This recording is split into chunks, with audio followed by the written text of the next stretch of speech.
Kupitia juhudi za Floresta Tanzania pamoja na wanajamii hujenga matumaini ya kesho kwa kila mche unaozalishwa kwenye kitalu.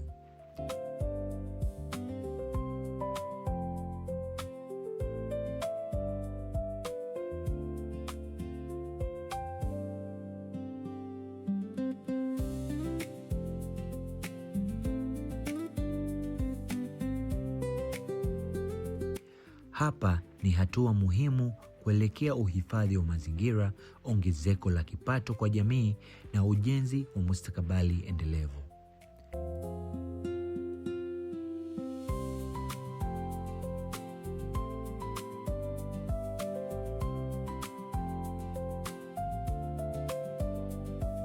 Kupitia utunzaji wa mazingira, miche hii itakuwa miti itakayotoa vivuli, kuzaa matunda, kulinda vyanzo vya maji, kuboresha afya ya udongo na kuchangia katika kukabiliana na mabadiliko ya tabia nchi.